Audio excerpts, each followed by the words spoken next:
Beijing has spent years turning islands and reefs in the South China Sea into military bases and airstrips, but such territory could be vulnerable to attack and indefensible in the event of war. A new report has warned. The bases are lonely in the distant sea and far from both the Chinese mainland and other islands in the vast disputed waters, which span some 3.3 million square kilometers, 1.3 million square miles, said Naval and Merchant Ships, a Beijing-based magazine published by the China State Shipbuilding Corporation, which supplies the People's Liberation Army. Islands and reefs in South China Sea have unique advantages in safeguarding national sovereignty and maintaining a military presence in the open sea, but they have natural weaknesses with regard to their own military defense, it added. China claims almost all of the South China Sea, and since 2014 has built up tiny reefs and sandbars into man-made artificial islands heavily fortified with missiles, runways, and weapons systems, prompting outcry from the other governments. At least 6 other governments also have overlapping territorial claims in the contested waterway: the Philippines, Vietnam, Malaysia, Indonesia, Brunei, and Taiwan. The United States, which regards China's claims as illegal, has countered by sailing warships close to features claimed or occupied by Beijing in what it calls freedom of navigation operations. Washington and its allies say such patrols enforce the right of free passage in international waters, while China argues they are violations of its sovereignty. Under international law, whoever owns the contested string of islands in the sea will have the rights to all the resources in its nearby waters like fish, oil, and gas. More broadly, whoever controls this sea will also hold power over one of the world's most valuable trading routes. It hosts a third of all global shipping. But while the distant bases expand Beijing's control over the area, they are also far from any hope in the event of military action. Naval and Merchant Ships gave the example of Fiery Cross Reef, which is 1,000 kilometers 620 miles from Sanya, a city on Hainan Island, just off the southern Chinese coast, and 800 kilometers 500 miles from the Paracel Islands, also controlled by Beijing.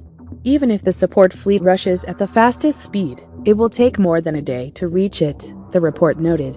While some islands are equipped with airstrips, coverage across the sea is limited, and most jet fighters that could be deployed would struggle to reach another island quickly enough to be effective, expending most of their fuel in flying the long distances between bases. Beijing currently has 2 aircraft carriers in operation, which could in theory be deployed to the South China Sea, but they too would have to be in range at the time of any incident. The bases, the report added, are highly vulnerable to ambush, given their remote locations, and could be targeted by both US and Japanese long-range missile systems, or by naval forces in the region. And even were the islands themselves not attacked, they would be simple to blockade, starving forces of their supplies. Island shelters lack vegetation, natural rock and soil, and other coverings, and the altitude is low, while the groundwater level is high. Personnel and resources cannot be stored underground for a long time, the report said, adding that any shelters built on the bases would have very limited anti-strike capabilities. There are also other issues which make defense of the islands exceptionally difficult, said Malcolm Davis, a senior analyst in defense strategy and capability at the Australian Strategic Policy Institute. The harsh environmental conditions in the South China Sea, saltwater corrosion, poor weather make it almost impossible to deploy anything on the islands in a manner that could allow them to defend these bases, he said, adding that hugely expensive, complicated aircraft would be next to unserviceable within a week or so on these islands. He said that while some islands may be effective as shooting platforms, they would be among the first targets if a conflict was to occur in the South China Sea, and it is just physically impossible to build an island that is essentially defensible given the type of reefs and sandbars originally there. What the Chinese are trying to do is annex an international maritime space to control and own international waters, and to do that they need to have a permanent presence there, Davis said.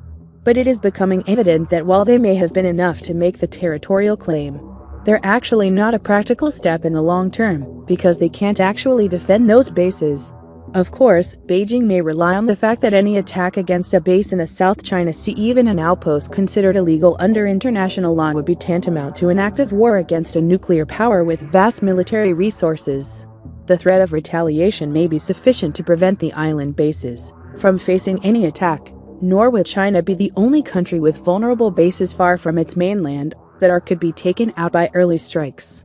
The US island of Guam and the Japanese island of Okinawa, where there are major US air bases, are both within range of Chinese missile attack. something Beijing has reminded Washington of in the past.